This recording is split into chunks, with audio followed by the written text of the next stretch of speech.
again, everybody. Welcome back to Ghostwood, the Twin Peaks podcast. I'm Charles Skaggs, trying desperately to get this episode recorded. And I'm right here with Xan Sprouse, who is looking at her Darth Vader calendar that she got for Christmas. Look at my creep calendar. Yes. I was just writing something down whilst Charles was adjusting the recording situation. Yeah, so basically this is like, I think, take 2.5. As we're trying to get this... third time's the charm, Charles. I hope so. Okay, so yes. The recorder's going. Skype hasn't crashed yet. Fingers crossed. So we're here to talk about demons. And we're trying really hard to get through this one because we've already talked about it. And right. So here at episode 47, the reason why this episode is so late is because, to the surprise of no one, Charles is an idiot. I got a new microphone for Christmas, and it did not work like I thought it would. I was all happy and exuberant and wanting to try it out, and thought, I could work. Xan's going to record Ghostwood with me, and we're going to talk about it, and this would be a great excuse. Well, as it happens, the audio was not working correctly, and simply because I had a headphone and the new microphone in two separate USB ports, and I think my Skype recorder did not like that one bit. So, as a result... Well, the microphone, to the microphone's defense, yes. The microphone worked. It was the recording that didn't work. Exactly. It was the recorder that didn't work because apparently my MP3 Skype recorder had a fit with that, and it kind of went all glitchy and only recorded my audio. So, which I said, hilarious. It would have been like the podcast version of Garfield minus Garfield. Yeah. But Charles thought it would just be too weird. Yeah, well, I listened to the audio and it did sound really weird. Unless it was one of those kind of like a Mad Lib where you kind of fill in your own like retort to whatever I was saying. That'd be kind of cool if you were asking questions or making comments, and the listening audience could make up their own responses to you. Exactly. It'd be like we got Black Mirror doing like a choose your own adventure type episode. I was just going to say it's a choose your own podcast. And Bandersnatch. Yep. But so this would be like our big technological achievement, improvement, whatever. That hey, you could just kind of fill in your own. Be your own podcast co-host to my audio, but yeah, there you go. There you go. So maybe someday you'll get to hear that. But yeah, there we go.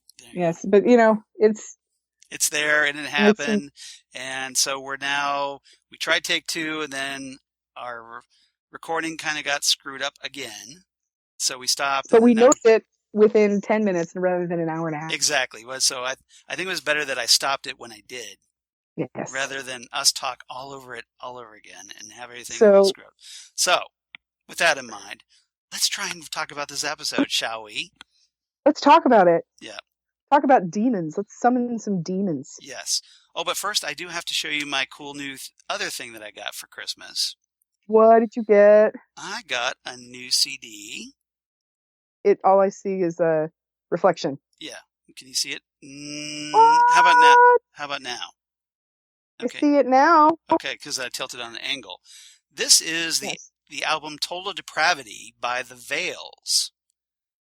If you remember, The Veils did a little song by the name of Axolotl on Twin Peaks The Return. Yes, they did. So I kind of dug the band, and I like some of their other stuff, so I put this on my Christmas list. Sweet. And so I got some new... Twin Peaks sort of related, because Axolotl is on here. That's awesome. Yeah. And this is the album edit, as opposed to the version that aired in Twin Peaks, which is just slightly different. Yes, slightly different. It's not. That's cool because it's not noticeable all that much. Since the return, I've been trying to really increase my chromatics and Johnny Jewel collections. Yeah, see, I need to do that because I dug the chromatics big time. Oh yeah, they're fantastic, and I I was gonna get a Chromatics record, but it was out of stock. So I figured, you know what, we'll wait for another time. We're gonna have a nicer Christmas. So I got this instead. What did you get? I can't see the glare. Now you see my.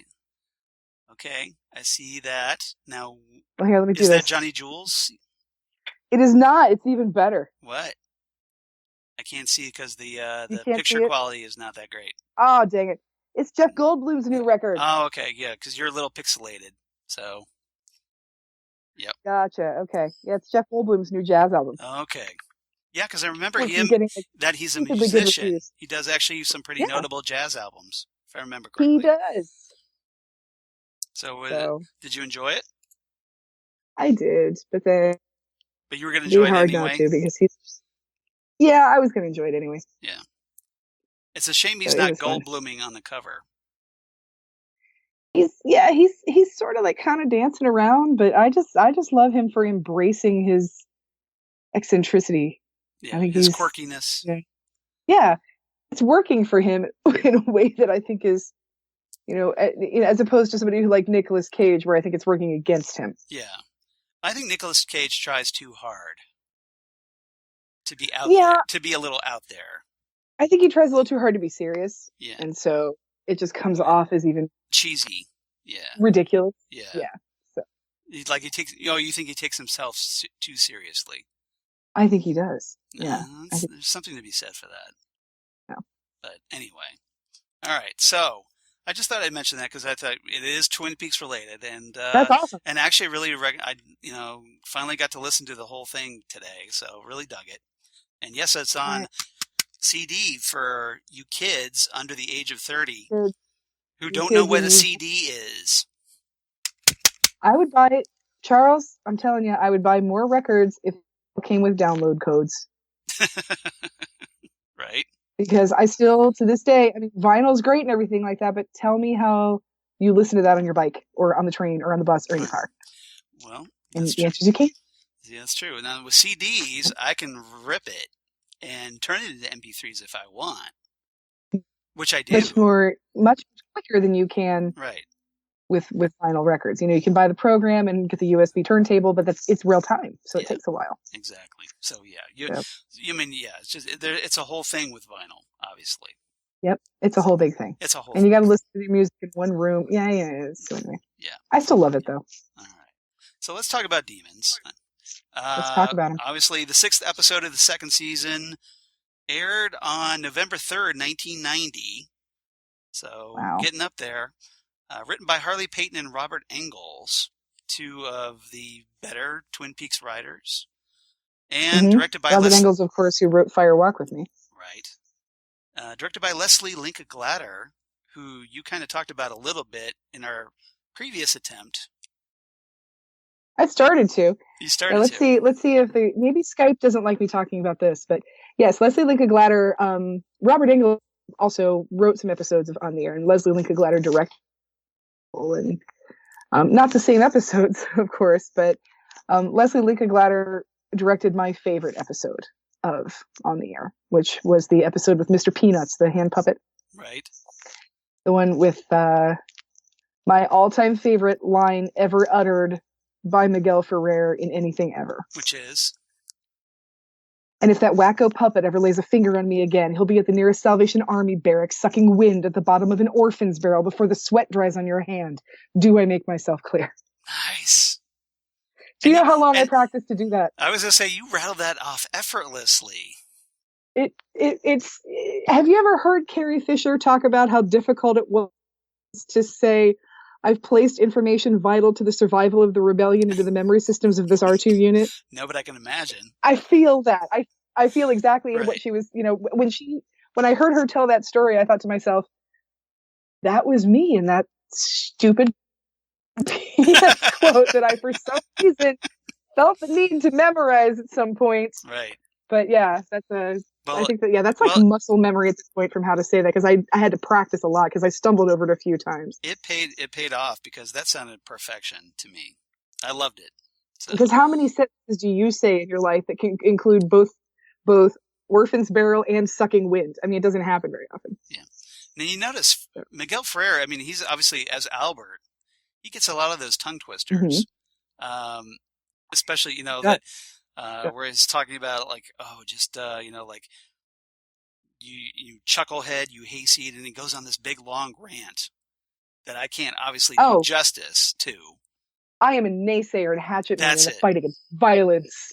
Yes, that I like the whole like I am a follower of Gandhi and King, and yeah, that whole thing. Yes. Yes, Foundation for such a belief is love. Yeah.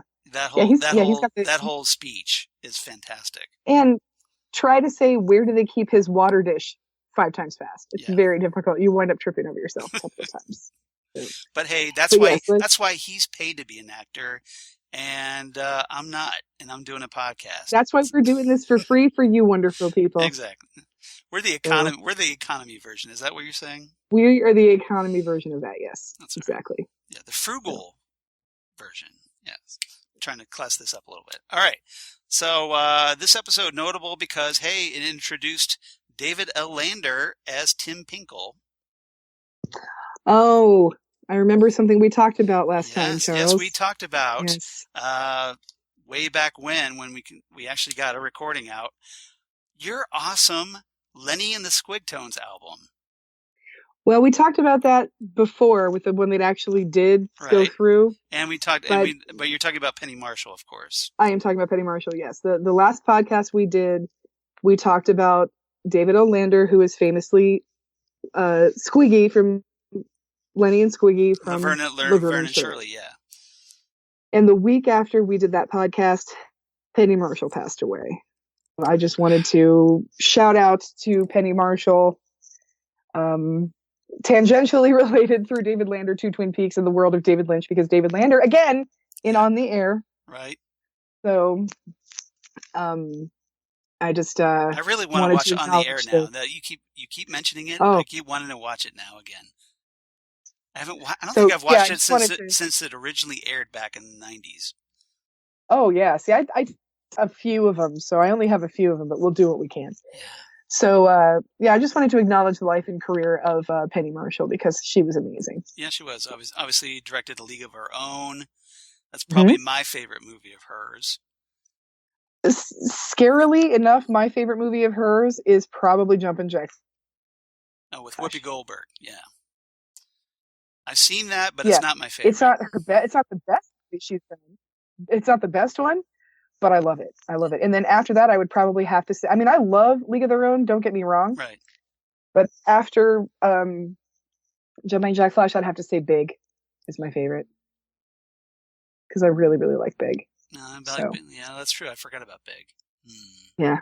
Even though Big, somebody, I forget who it was on Facebook, said that they wanted to see a sequel to Big that explains, whatever happened to Josh Baskin, the adult that skipped out on his rent and the rental fees for all those pinball machines and the trampoline. And so what you're saying, we need a happened to the company after they invested all that money into these comic books. We need a big follow up when he's actually Tom Hanks's age. Seriously, yes. Right. And obviously Tom Hanks couldn't play him unless it's set like way in the future now. Right. Oh, I'd love to also see a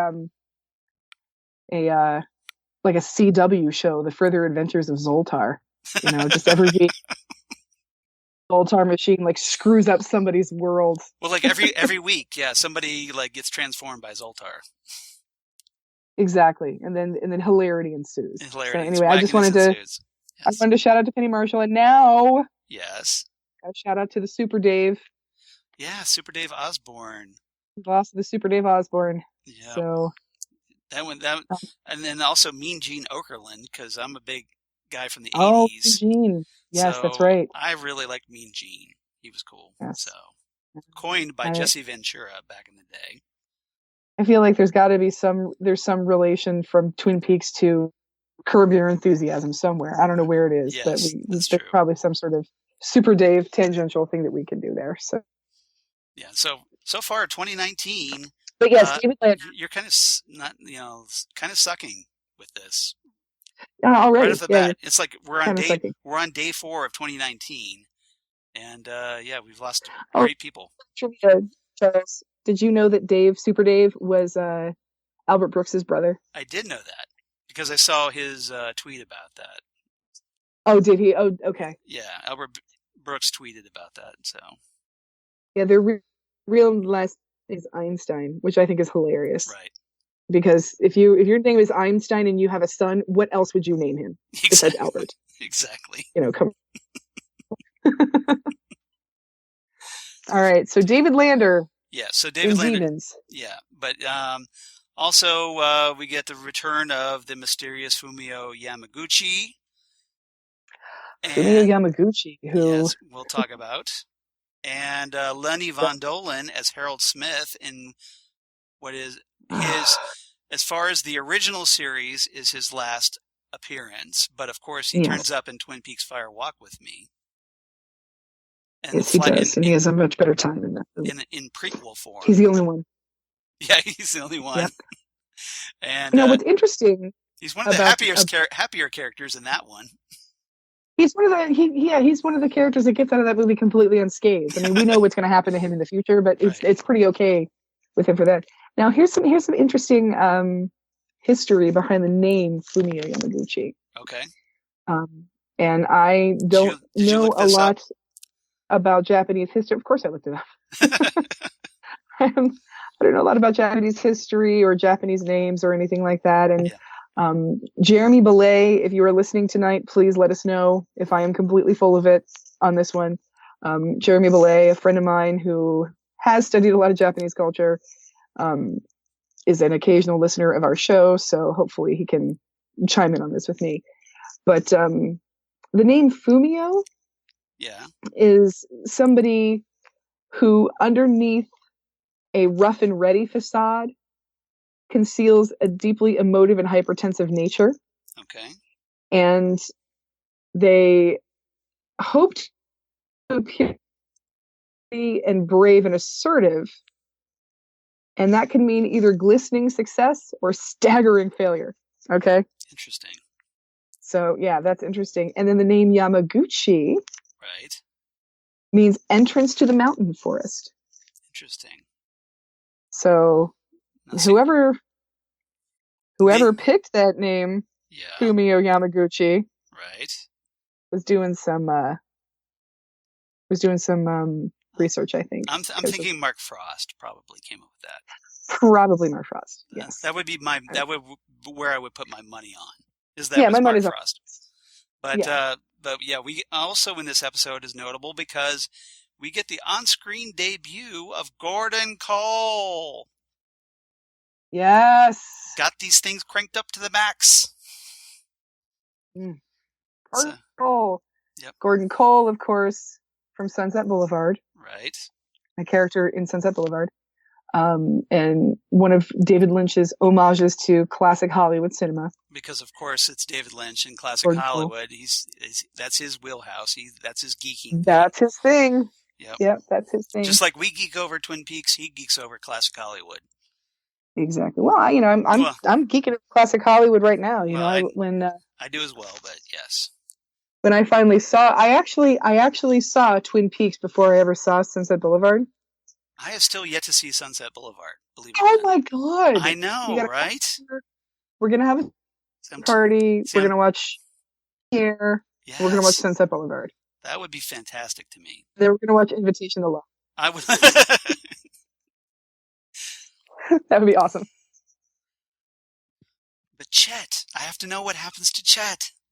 Chet, exactly. So there's Sunset Boulevard. There's a character named Gordon Cole who, is just an executive trying to get Norma Desmond's car. There's really nothing much else about her, but that's about his character. But that's where the name comes from. Is from Sunset Boulevard. Right. Also in this episode, we get Al Strobel as Philip Gerard, the one-armed man. Always fabulous. There's the one-armer now. And we get Ian Abercrombie as Tom Brockman. No relation to Kent. Brockman. No relation to Kent, I'm presuming. No relation to Kent. Because Kent is actually... the last name is actually Brockelstein. This is true. This is true. Only you would know that, by the way. Anybody who's in that episode knows that. Okay, well, obscure Simpsons trivia. You're the master of that. I would just point out to everybody that Charles brought up The Simpsons, and I just took. I didn't bring it up. I Wasn't my fault. teed it up for you, and you just Thank knocked you. it right out of the field. All right. Set him up, and I knocked it back. Exactly. It's like t-ball, just took a whack at Yeah. it. Yep. But I've been a fan of Ian Abercrombie's ever since he was on the CW series. Well, then it was the WB, Birds of Prey, because he played Alfred Pennyworth on that show. Right. But he's also been in other stuff, primarily 90s television. He was on The Flash, the original Flash television show. With John Wesley Shipp? With John Wesley Shipp. Nice. Babylon 5 he was on, Buffy the Vampire Slayer. But recently, he's primarily known as doing the voice of Emperor Palpatine on Star Wars: The Clone Wars. So, nice. Clone Wars TV show, animated series. Which I decided that I think there's some sort of unwritten contractual thing that your name has to be Ian to play that role, because that was an observation that you made when we did our first version of this, and that still blows me. I was like, you're absolutely right about that. Yep. Because Ian McDiarmid playing Emperor Palpatine in Return of the Jedi, and retroactively in the prequels, in Empire Strikes Back, and then in the prequels as well. Right. I forget who it was in Empire Strikes Back. I forget that guy's name. A lot of people forget that guy's name. I don't think I forget it's Ian, which is why I think he's right, exactly. So he had to be deleted. Okay. Deleted. Deleted. Deleted. But so pretty great guest cast in this one. So before the universe tries to dismantle us once again, let's fire this bad boy up and hopefully get this episode out to everybody, because we know you've been patient, and thanks for waiting for us. Thanks for putting up with us. Yeah, thanks for putting up with my nonsense. I appreciate that. Thanks for putting up with Skype recorders nonsense. Thank you very much. Hooray for technology, right, guys? Yeah. Seriously. All right, so as you can imagine, we're on the 1 minute 31 second mark. And right as we fade to black. So if you have your episode all queued up, nice and pretty, or if not, now's the time. And we'll wait for you. Okay, you're back? Great. See, it's the miracle of podcasts. A miracle of pause button. And the pause button, exactly. So everybody ready? We'll count down. 3, 2, 1, doink. And here we have a very Freudian shot of flowers. Yeah, rather intimate look. The rather intimate look, yes. Harold's doing his Wolverine impression, apparently. Snicked. Oh, so terrible. I wonder sometimes if orchids were chosen for Harold for their comparison to anatomy, because Harold kind of doesn't have any other. Oh, you mean like as far as like his sexual kind of substitution because of something he can care for and tend to. It's delicate and needs lots of attention. Yes, but he doesn't have to leave the house or anything like that. It needs to be in a nice warm place. Yep. Frankly, so here we have James busting in to save Donna and Maddie from Psycho Harold, and they leave the diary, the very thing that they came there to get. Well, and this is one of the things that really bothers me about Donna when it comes to Harold, is she runs away and she says, he's not coming, he won't, he's afraid. So she's obviously used that to her advantage. She's using someone's vulnerability and their mental illness to her advantage, which I don't want. But she didn't have any kind of game plan about going past him to get to the outside. No, she doesn't have. She, when you came in here, didn't you have a plan for getting out? Right, exactly. No, that kind of thing. And Harold has been completely betrayed, and the one thing that he promised Laura that he would do was keep her diary safe. Yeah, he's been able to do. Harold apparently just found out that Padme Amidala died. No. Yeah. Now, I don't know if you noticed this, Charles, but when the diary fell to the ground, you could tell that it was just basically a copy of the diary that you could buy at the bookstore. I Like did. with this little like gold facsimile of the lock rather than Well, actually it being didn't have locked. the cover with Laura's picture on No, it. it didn't have the cover, but it still had, It a had lot that kind of paperback feel look to it. Yes. it really looked, I still don't think that the book house can hold that many people who showed up on that many No, motorcycles. unless there's like, I don't know, maybe it's like bigger on the inside. Who knows? But It's some sort of TARDIS, Oscar the Grouch's, very dimensionally and transcendental. yes, dimensionally transcendent, exactly. And this is the amount of trust that they put into the medical community around here, that we're going to bring Audrey to the book house and Yep. not the hospital after Right. heroin overdose. Right. Exactly. So Cooper, with his, FBI training, of course, then he'd have to admit that how did you find her? I didn't go to I didn't go to Canada, and there's not a Exactly. madam of a whorehouse that's dead because of this. Yep. I didn't violate my jurisdiction. Nope. Nobody stabbed anyone. I don't know. Emery Battis? I don't know who that is. Yeah. Yeah, because 2 people are dead from this, trying to get Audrey out of harm's way. And say what you will, but even drugged out, Audrey's eye makeup is completely on point. It's perfect. Yes, that even when she's been force-fed heroin, they still took time to do her eyes, and she looks perfect. But, she's... Like, we should all look that good when we're strung out on heroin. If we could all look as good as Sherilyn Fenn looks on her worst day, we would be the most beautiful people ever. Seriously. Heroin chic. Oh, no. But, she's got boobs and hips. She can't be heroin chic. That's a good point. Yep. Oh. So Audrey's kind of like pierces through the void and realizes that her special agent is there to protect her. I feel so bad for her, because she can't even... I mean, you and I, if something like that happened to us when we were kids, our parents would be worried, sick, and we would be so excited to go home to our families. Right. And Audrey doesn't even have that. She's got Agent Cooper, and that's about it. Well, yeah, because, her brother obviously isn't in a position because of his medical condition to do anything. Right, he's not in a position to protect her or to understand what happened. Right, yeah. And then her mother is completely self-absorbed enough that she's not going to do anything about it. She's like 80% self-absorbed and then like 19% dealing with Johnny, so that 1% that she has left over for Audrey usually just gets taken up with drinking. Right, exactly. So seems to be a common thread with a lot of moms in this town. Any idea how you almost ruined a man's life? Yep.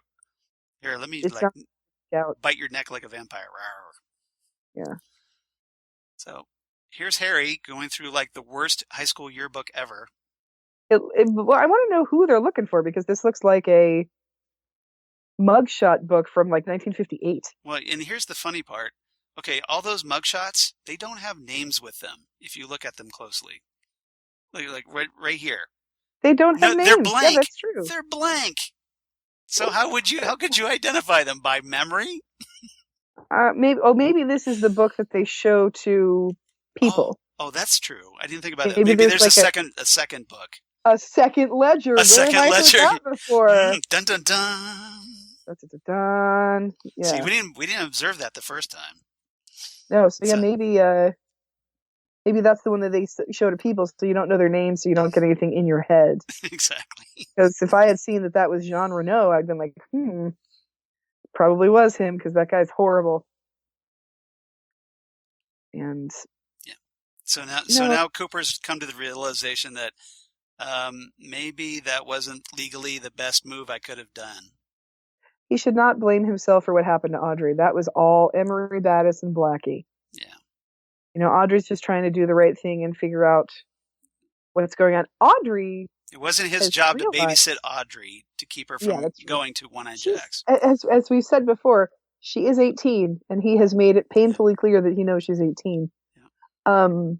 The thing is, Audrey, in this situation, has realized her father's role in Laura's life, I think. Right.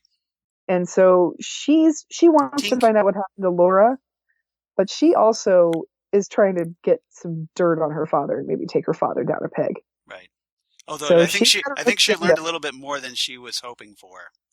Yeah, she's got her own agenda, so she should not blame himself for what happened to her. And speaking of agendas, Cooper is meeting up with here Ben Horne, Father of the Year. Yeah, Benjamin Horne, who here is maybe the second Father of the Year, runner up. Oh, see, runner up. See, yeah. you know why? You see why I'm going with that. Yeah, but the thing is, though, he's 100% her father. Right. You know, Benjamin Horne is 100% Audrey's father, and I literally can't say that about anybody else in this series. Now that I'm thinking about it, this is true. Spoilers. Yeah, we're kind of getting ahead of ourselves. Yeah. So he's very excited that he got his money back, but he has yet to ask Agent Cooper where the hell Audrey is. Right. And Cooper had asked him basically like, well, we found Audrey at One-Eyed Jack's, and he's kind of like feigning ignorance about that. Like, One-Eyed Jack's, what is that? I mean, I've heard some of the fellows talk about that, but it's not anything I'm aware of. Yeah. And now here's Ben trying to act like, oh, I guess I'll be Mr. Concerned Father now. Or be, like, regretful. Yeah. About what happened.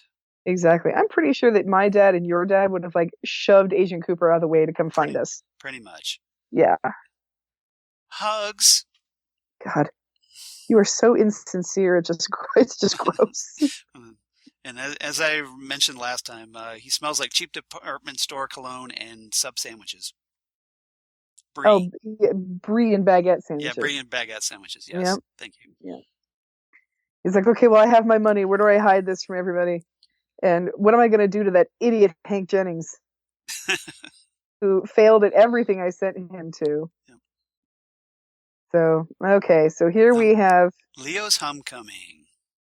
Leo's back at home in his... To me, my X-Men. To his great-great-grandmother's wheelchair. Right. For some reason. Ye old wheelchair. Yeah. With his plaid blanket, obviously bought with Dick Tremaine's 20% employee discount at Horne's department store. Seriously, well, we got two people in plaid jackets. We've got Leo in a plaid blanket. We've got a plaid sofa behind him. Everybody just wants to match. Yep. Oh, and I think Bobby's tie is plaid also. Yeah, and Tom Brockman's jacket is plaid. Seriously, I said this last time. I think Shelley's jacket is plaid here. I'm telling you, everybody's jacket is plaid. It's Plaid City. It's like, dead men don't wear plaid. Plaid City. We sell plaid stuff, and that's all. But Charles, you and I growing up in, or not necessarily me growing up and you living here in Columbus. Yeah. In the 80s. I didn't live here in the 80s in Columbus. I thought you came here for college in like 88. No. Actually, that's right. You went to college in Florida. I went to college in Florida. Well, first I went to college for a couple years in Kent State. Then I transferred to University of Central Florida. But I lived in Medina outside of Akron. Okay. So. But see, here in Columbus, we had a beloved sportscaster named Jimmy Crum. Right. I know him. I'm aware. Oh, you know him? Yeah, well, yes. He had the loudest jackets you've ever seen. Mm-hmm. Oh, so now we're finding out that Shelley is only getting $700 a month. Wah, wah. And she thought she's going to be getting like $5,000. Yeah. So it's equipment fees, medical maintenance costs, administrative fees, taxes, and... You see what I have to work with here, Mr. Napier. I have to work with here. Yeah. So it's going to be... And Bobby is not happy. Bobby's fuming a little bit. That his great insurance scam plan has gone straight down the tubes. And now they're stuck with Leo. $5,000 a month is not enough to clean Leo Johnson's poopy diapers. Nope. I'm sorry. It's just not going to work. It's just not going to work. It's And like, he is in there well, we're just plotting his revenge. I just know it. We're just gonna have to sell him to the circus. Oh, that's one place for him. That would work. Okay, now we have Donna finally going to the police. The thing she should have done from the get-go. But she should have done, a week ago. Day one. When she first found the doohickey in... Yes. You know what she should also be saying? There's also this guy that's a shut-in, but he is, writing down the sordid details of the lives of teenage girls. If I was Harry, I would put her up on an obstruction of justice charge. Well, I think he should. Interference with the investigation, something like that. Because there's no charge for being a spoiled little bitchy brat and taking advantage of mentally ill people charge. Even though there should be. Now, Xan, don't hold back. You should tell me how you really feel about Donna. I just don't like people who... Oh, here's Gordon Cole.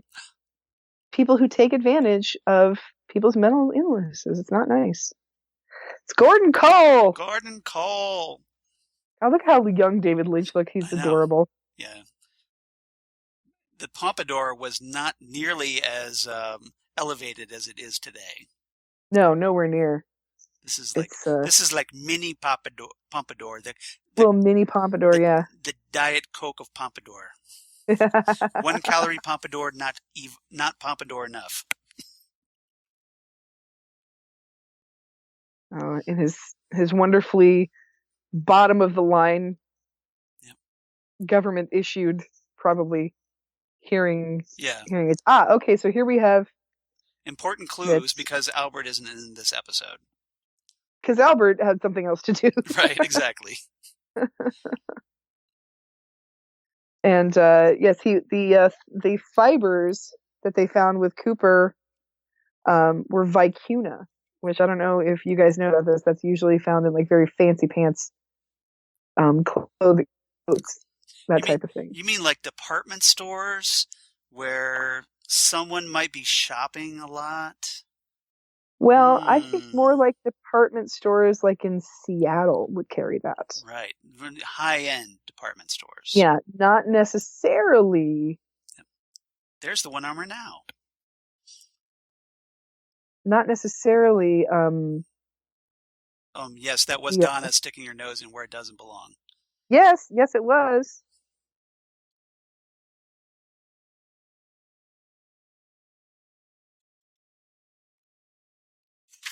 Try not to be thrilled.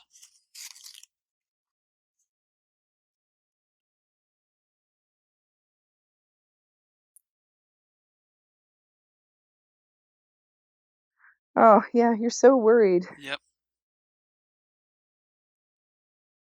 I've been so having sleepless nights over this. Yes.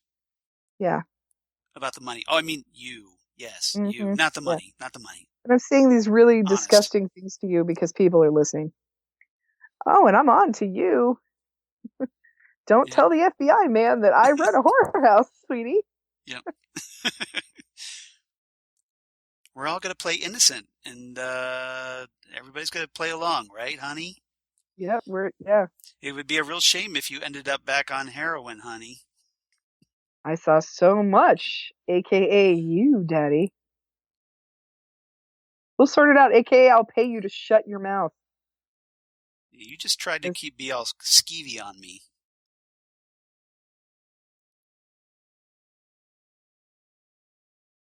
If there was a way, she really should have pulled out the cat mask that she had at this particular moment and put it over her face. That would have been so great. Wouldn't that be the drop the mic moment right there? Like, you remember this, funny. Daddy? Oh! Looks like a comfy blanket, though. It does. It looks like it's very warm and cozy. Yep. It's very comforting. So I don't know. Is that a vicuna coat? I don't think so. Nope. Maybe we could all ride together. Yeah, so that way you won't have a chance to tell Cooper anything about me. Yeah, that I have a whorehouse. Right. Exactly. Nadine, all excited to come home from school to no parents but a boy at the house. Right. And riding the adrenaline wave. Riding the adrenaline wave, yeah, and it's Surfing the adrenaline wave. seriously.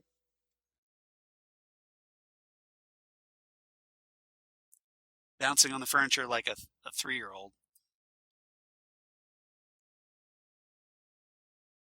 Oh, like you just broke my spine. And then she pounces on him like a cat.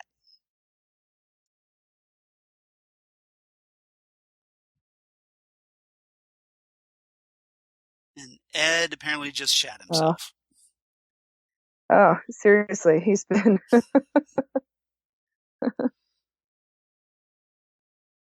Meanwhile, Josie just got done banging Jonathan. I don't think she meant to. No, I'm sure it wasn't like willingly, but. No, I do not think it was willing. Absolutely. And she's got to go back to Hong Kong and face the music. So it's Yeah, here's a one-way ticket to Seattle, Hong Kong, with a short layover in New York, New Jersey. Yeah. Because all layovers end up in New York, New Jersey. No matter what part of the country they're on.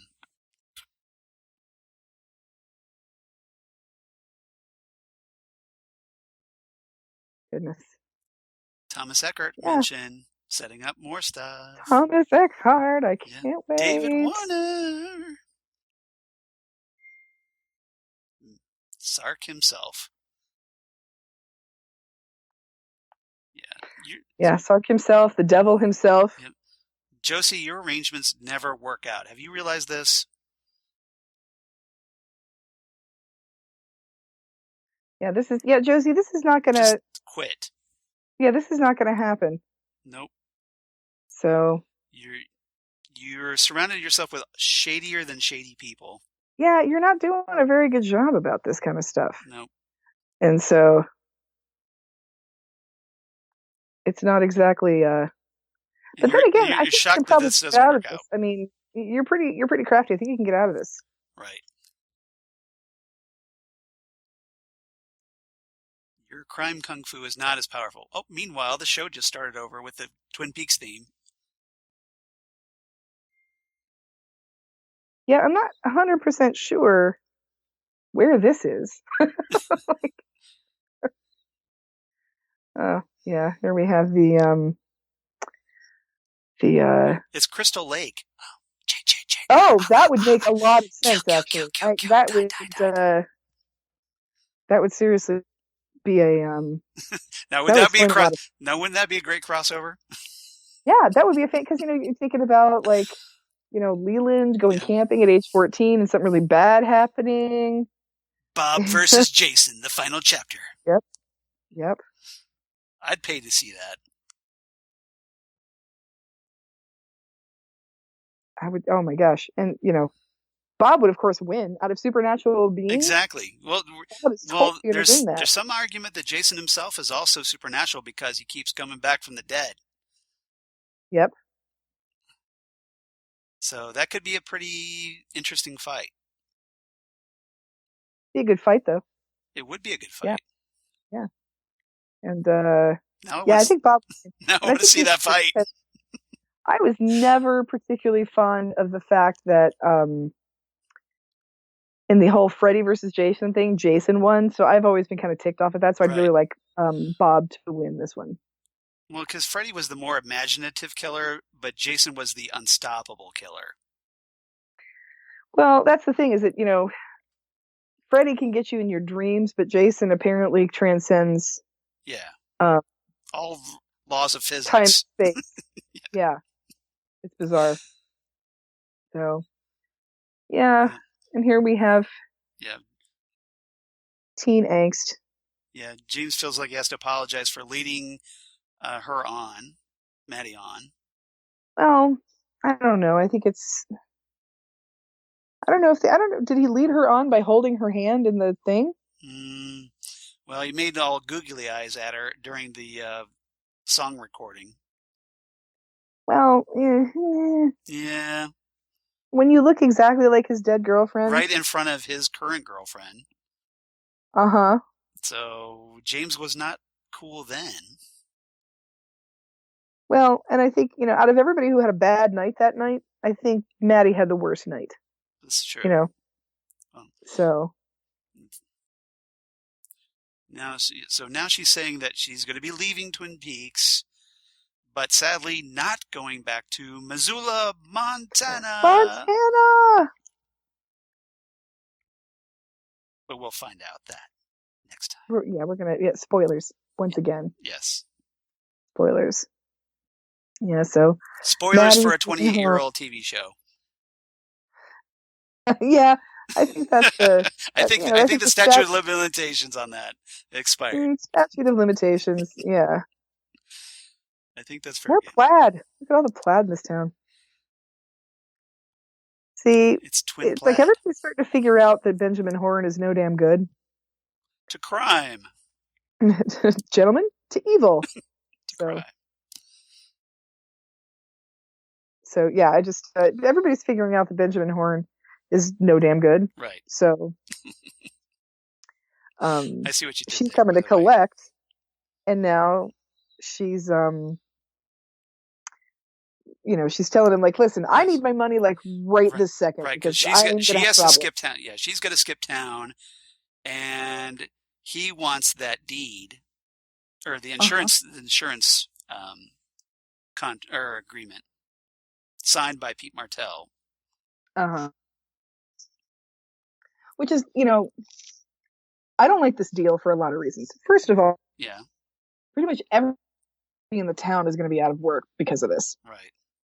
Second of all, I don't like Josie screwing over Pete.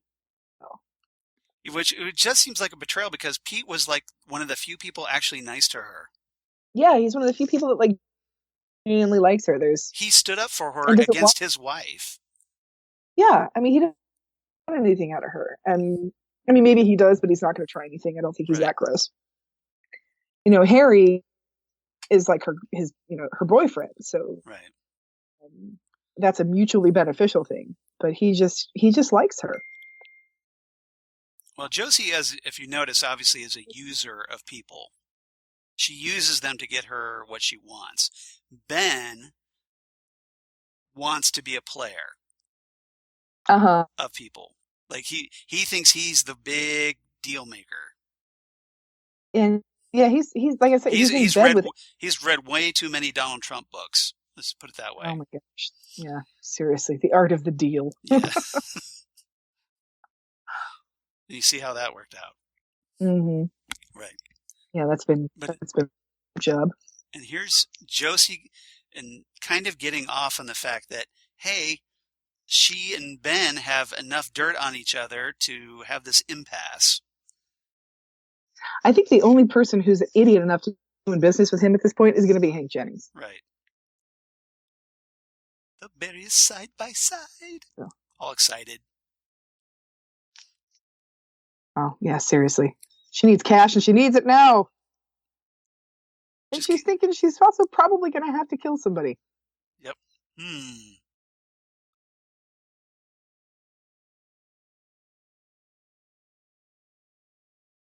I wonder what that's all about. I mean, she's scared, but she's pretty cunning. I think she can probably figure something out. And that's kind of like her arrogance, which becomes her downfall, is that she thinks she can play in this league, but she's always outmaneuvered. Yeah, I love that bit where they both let go of the paperwork at the same time. Yes, synchronized. Here, I don't understand. Yeah. Why does anybody think in these movies and TV shows that a check is worth the paper it's printed on? Right, because you could just call immediately and cancel it. Yeah, that has nothing to do with anything. Right, just phoning the bank right now. Boom.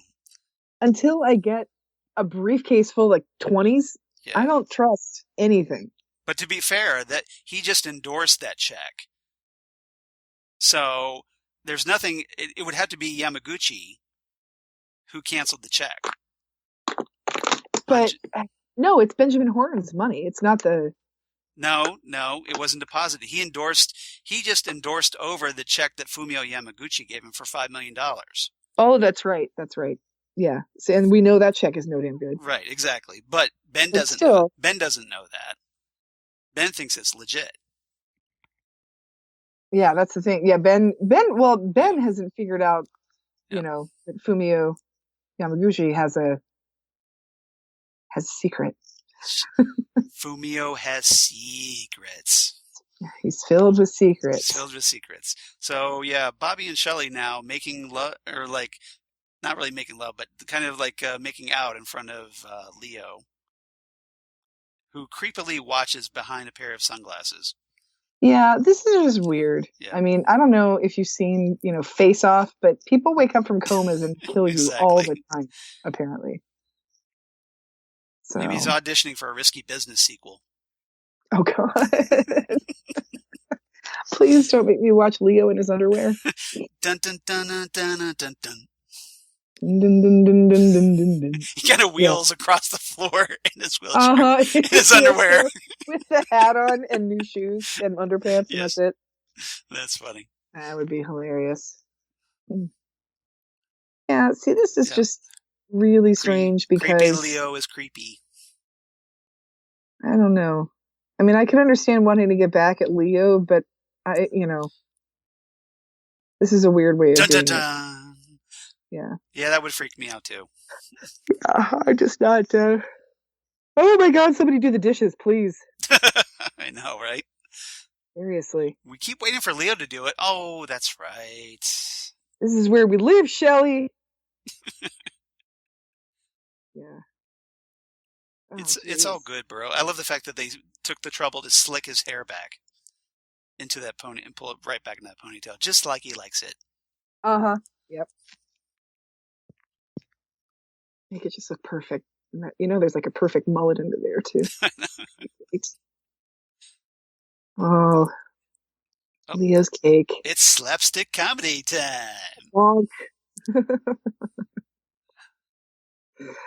Faceplant.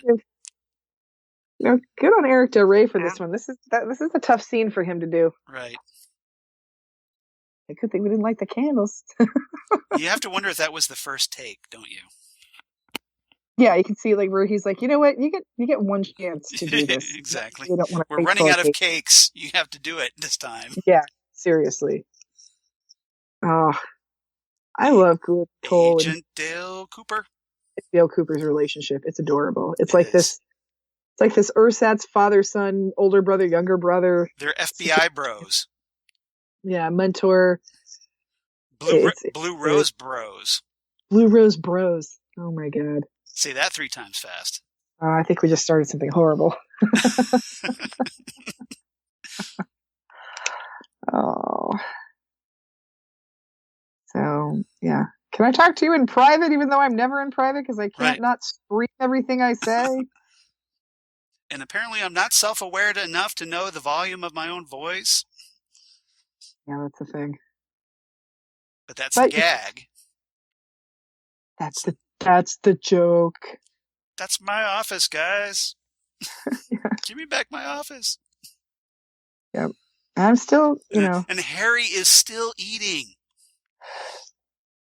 I think he is the one eating those 90 boxes of donuts every day. You totally buy my theory now that it's Harry.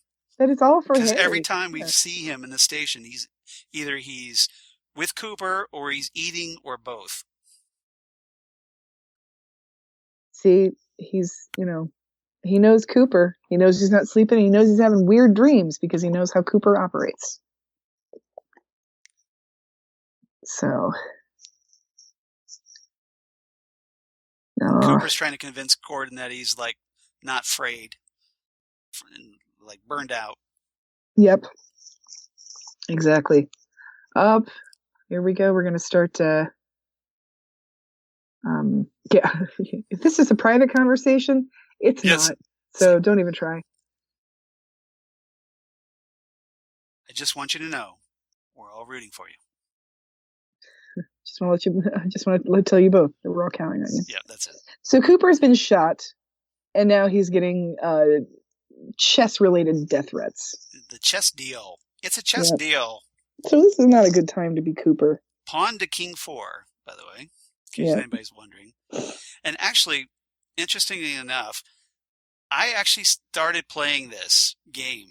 Like, I had my chessboard, and I was actually kind of following the chess moves. Oh, did you? Were you doing? They were doing it for just like about maybe 4 to 5 weeks, and I was kind of getting into it, and then they just dropped that.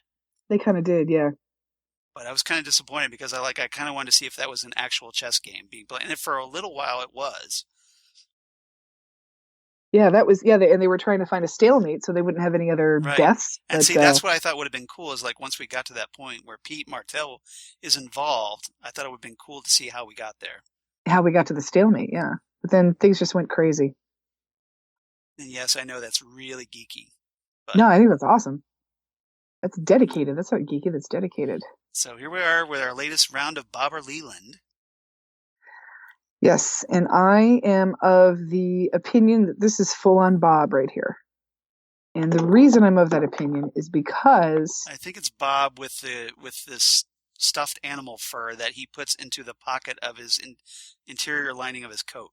That corrects. I love that move. Yeah, I love that move. It's just so obviously I'm not quite right, but I look like, the part. We're all fine here now. Thank you. How are you? How are you? Well, the reason I think that this is mostly Bob is because what he's talking about, what his plan is that he's outlining right here, is horrible. It's a horrible thing. But it's what Leland is supposed to do. So he's kind of, I think Bob is just drawing either from Leland's memories or he is at least learned enough that maybe he can pull it off. I don't know, but he's letting Leland just out to play just a little tiny bit here. Well, I think he's learned a lot from Leland's base of knowledge, but remember, everything Leland learned in college, Bob was there for as well. Right. Or they're just some kind of hybrid entity at this point. Yeah. Right, exactly. So he's been there since Leland was 15. But now they're fully merged at this point. Right. Leland's career, Leland's education, Bob has been there for that. Yeah, I don't believe you've met my assistant, this guy who just blew into town like this afternoon. Right. It's that awkward moment when your girlfriend is like running away with a guy from the Chinese triad. Oh, jeez. There's not much you can do to help her either. And but Harry makes the fatal mistake. He tells her that he loves her. Well, and I know he does, and I think there's a little part of Josie that loves him too, but she's done some crazy bad stuff in her time. But he still believes in her. He doesn't know what she's been through. No, and just that whatever it is, it's not important. I love her, she loves me, and we're going to be happy together forever. Right. But sadly, that's not the case. I still can't get over that giant saw over the door. I mean, that is just... It's a guillotine waiting to happen, isn't it? It is a... Shunk. Guillotine waiting to happen, or some sort of... Yep. Yeah, that is not going to... That is a story that does not end well. It's asking for trouble. Yeah. It's the sword of Damocles. It's the saw of Damocles. That's it. The saw of Damocles is hanging over everybody's head in the hallway. Hashtag saw of Damocles. Hashtag saw of Damocles. Yep. That's... that is... Well, I like you too. Walks out the door. Yeah, you're nice. Yeah, and stuff. Your badge is pretty. You look nice. So here we have Ben sitting down with Mr. Tojimura. Mr. Tojimura. Tojimura-san. Yep. Yeah. And Tojimura's like, where's my check? Biatch. Yeah, what'd you do with that? I want my $2. This is a small community. I don't know anything about you, Mr. Tajimura. Yeah, there's a reason for that. Mm-hmm. So, how did she come up with this idea, I wonder? You know? What? She? To What? Oh, yeah, that's a guy. I don't know who that is. Yeah. I don't know anything about this character. He just breezed into town with a bunch of money trying to get part of the Ghostwood project.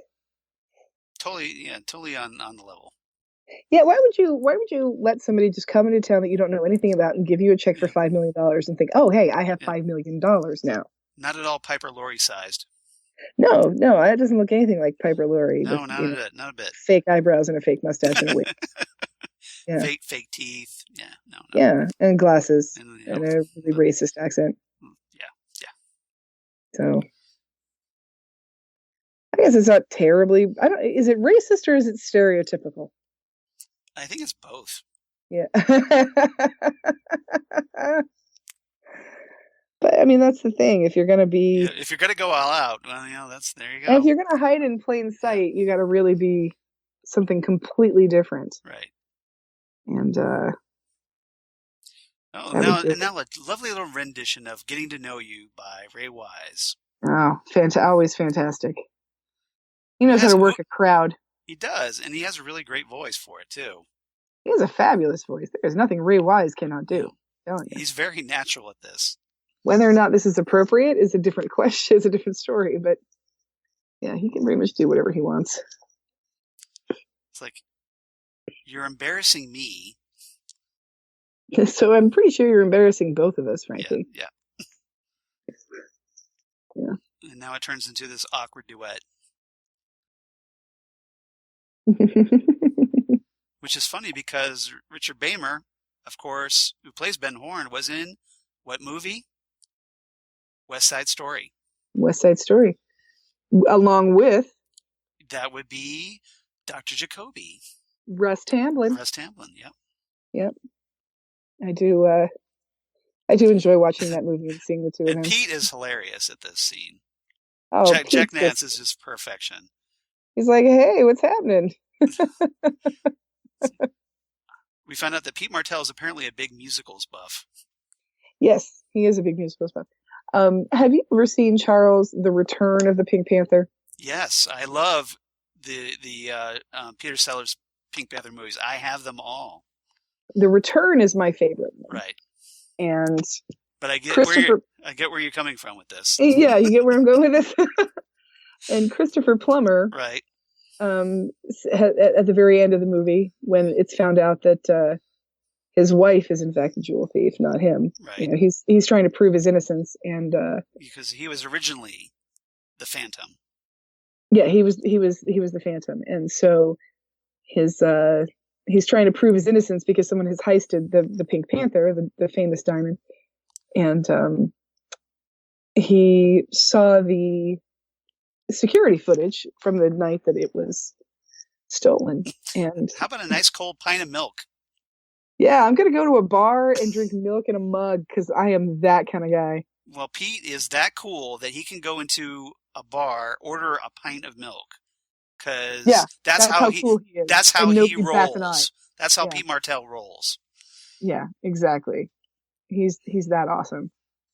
So anyway, he says to Catherine Schell, who plays his wife, she says, how did you know it was me? And he says, well, there's something about a wife, even with a beard.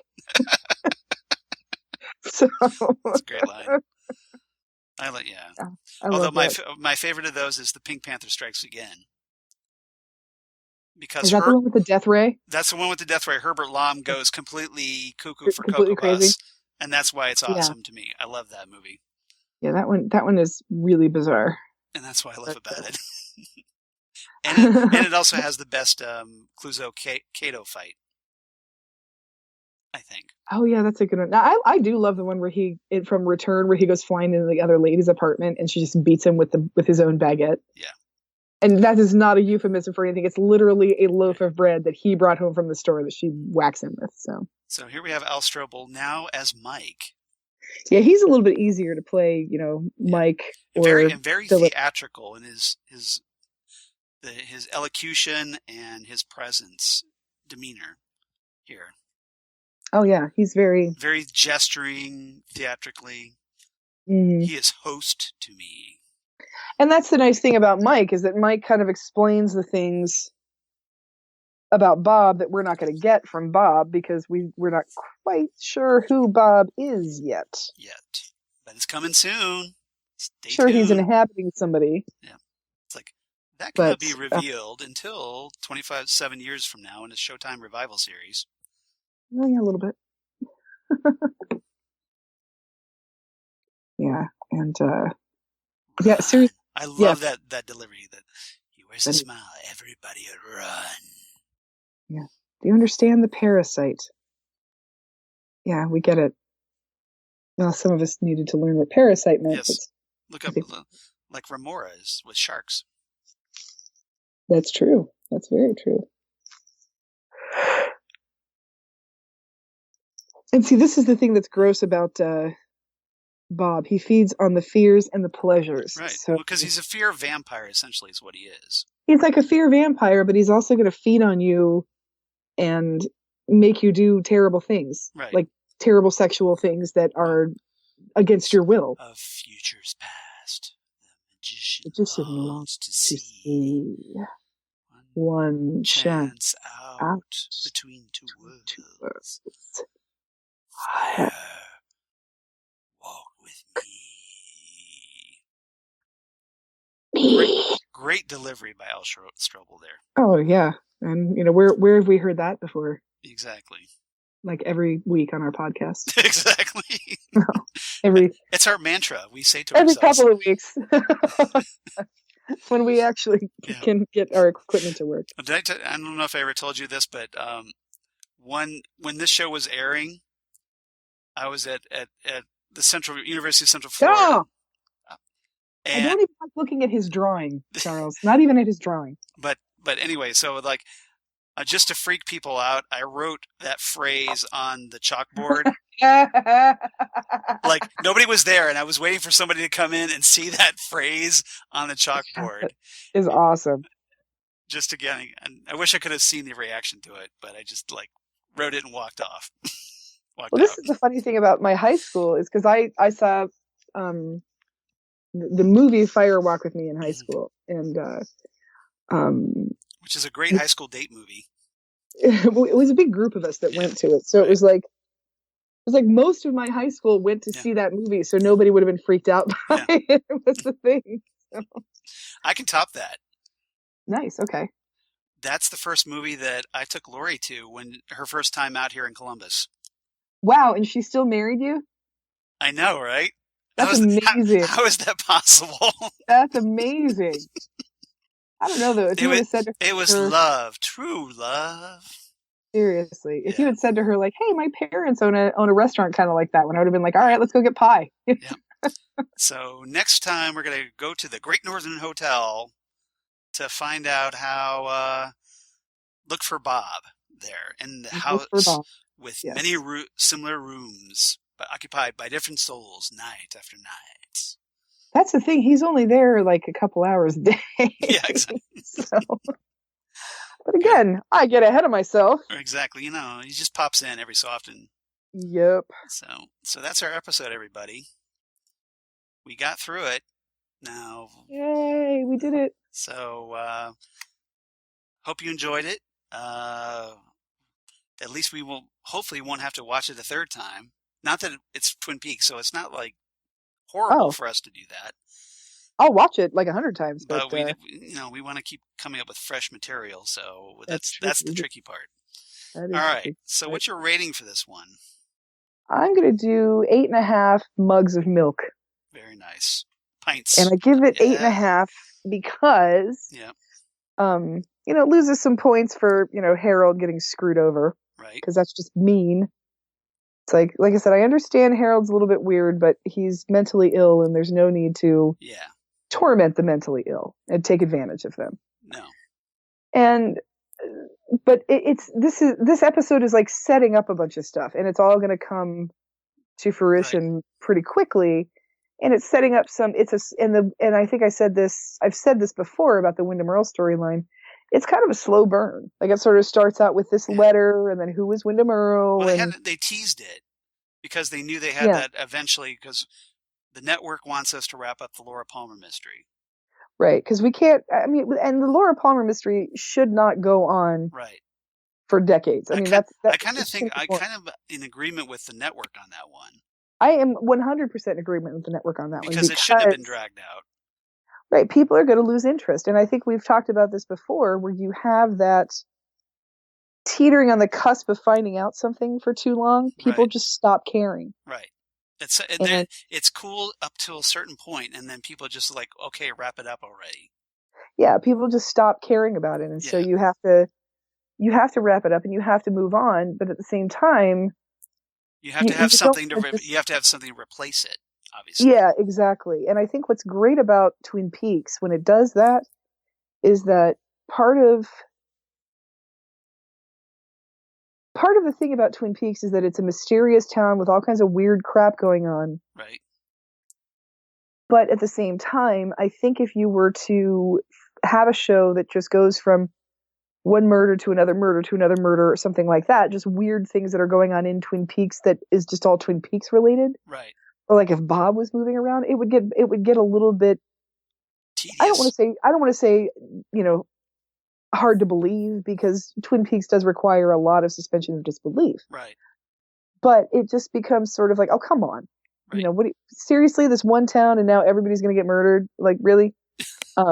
It is kind of hard to say, like, to approach this with that kind of suspension of disbelief like you're talking about, because on the one hand, you have this surreal show, but you have it to approach it with this kind of real life. Right, but there's this reality human element to it. Like at least to the point of believability. Exactly, at least to the point of, only so much can happen to the people in this town. So when they realized that they wanted to keep the show going, but they needed to stop the Laura story, they started adding things like Wyndham Earl, who is there for Cooper. Okay. And it just happens to benefit him that Cooper's in this weird supernatural place. Right. But it's like Cooper is bringing in a threat rather than the threat being part of the town. And there are things that the town is going to have to deal with, like some other deaths. And there are some other bad elements coming in from the Josie story. We're going to see some bad elements. And from, from the Leo standpoint, there's going to be a bit of a threat coming in from there. But the fact that they're coming from the threats are starting to come from the outside.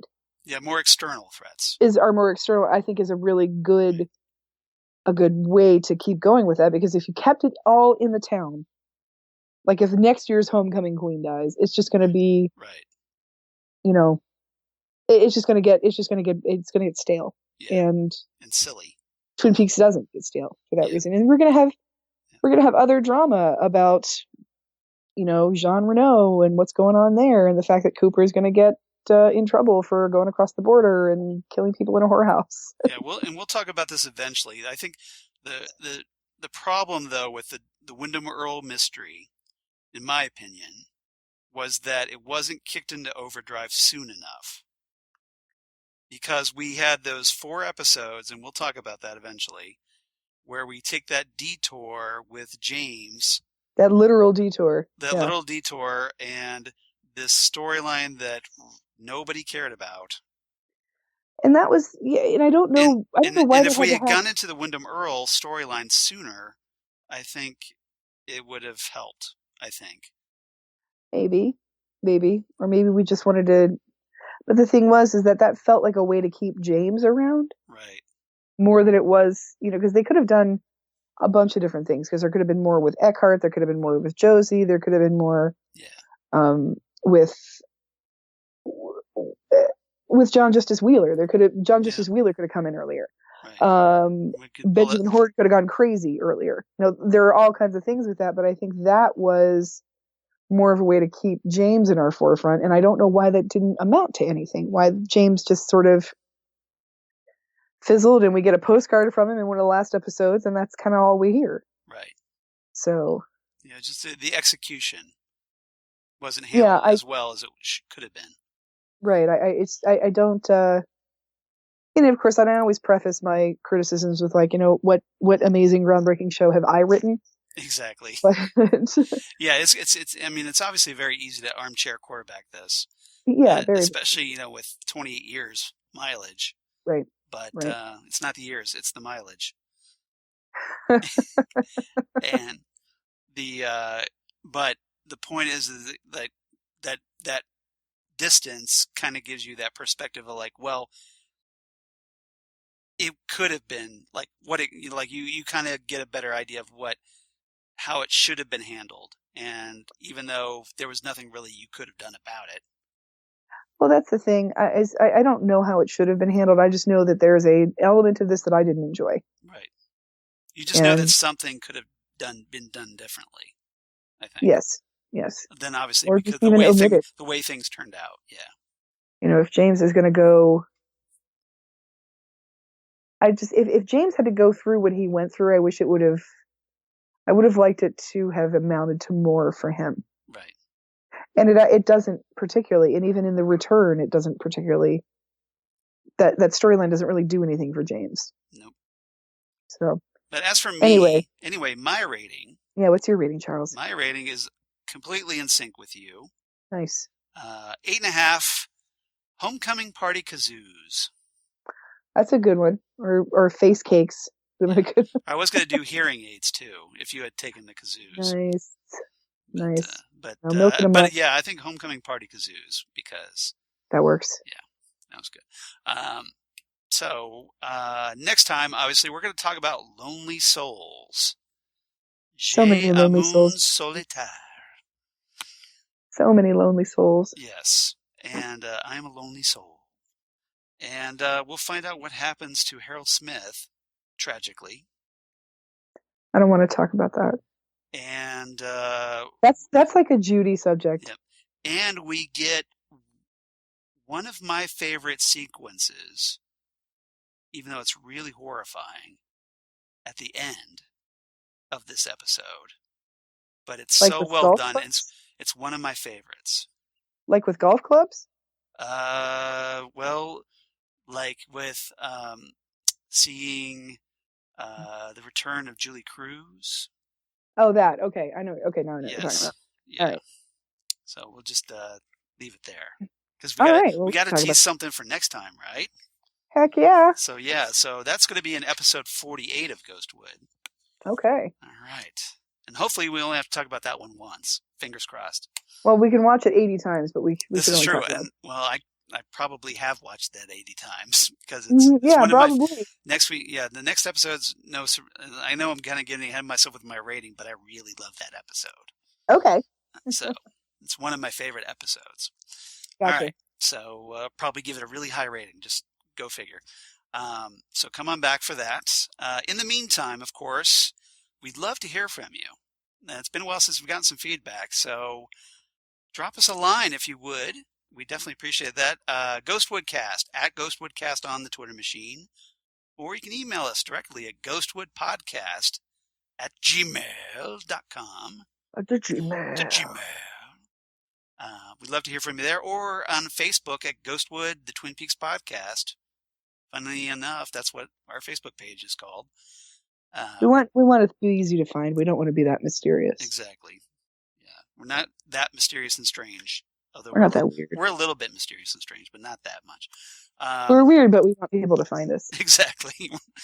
We're pragmatic about our weirdness. How's that? That is what we are for sure. Exactly. So otherwise, go to Southgate Media Group if you would, and support our Patreon there because that helps us keep the lights on. I'm sure Rob Southgate, our editor, would definitely appreciate that. Yes, because he does all of our heavy lifting. We just talk. Exactly. We're just we're doing the talking thing and screw things up. Yeah, exactly. And that's our job. Yeah, and we try to get him like some content he can actually use. So we're going to try our best for that. Yep. Or you can, if you would, please go to iTunes or Apple Podcasts and please rate and review us because that helps people find us, and which would be fantastic. Just even if you just want to go to Apple and, give us 5 stars and then say, I love potatoes, that's fine. Or just tell me how much you like pie. Yeah, or just say how awesome Xan is, because that's. Or how awesome Charles is. Then you'd be lying, right? Oh, well, not as much as they'd be lying if you talked about how awesome. Oh, no. But anyway, Xan, where can they find you on the interwebs? I am on the Twitters and on the Instagrams as Udinax19. Right. I haven't been posting enough because I haven't been doing anything because it's been cold or I've been sick. Yeah. So it's boring. It's kind of boring over there right now, but I'll get better at it. Yeah. You're a little under the weather. It's a little loud. I was too, because I had this big ooey gooey eyeball, and that's all cleared up now. Thanks to antibiotics. That's so disappointing. Yeah, I know. You were hoping for this big poppy pimply. I wanted it to get lanced and be all like Dr. Pimple Poppery all over. I had this icky cyst on my inner eyelid. He had a sty. It was gigantic, and it was going to be amazing if it got lanced. Yeah. But no. Thing had us just let modern medicine and science, drugs cure it. Whatever. How boring. Thing was so big it had its own gravitational pull, I think. Oh, it was horrible. But as for me, get the paper while you can. Exactly. As for me, at Charles Skaggs on the Twitter machine or at Charles Skaggs on the Instagram and Facebook, of course, for all you crazy kids on the Facebook. And my blog of geeky things. What's that called? Damn good coffee and hot. Damn good coffee and hot, which, funnily enough, fits right in with Twin Peaks. Go figure. Where I talk about all kinds of comic book sci-fi news.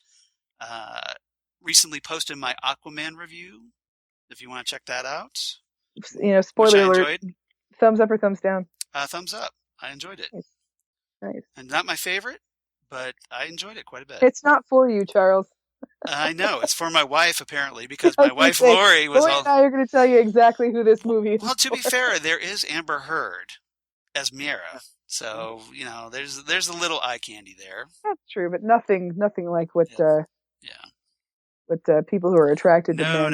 No. It's not. The Jason Momoa Fest is not for me personally. No. But again, Amber Heard looks really good. Okay, now I got completely sidetracked there for a moment. But all kinds of comic book sci-fi news of my other podcasts that I do for Southgate Media Group, including Next Stop Everywhere, the Doctor Who podcast that I do with Jesse Jackson and Allie, aka Karen Lindsay.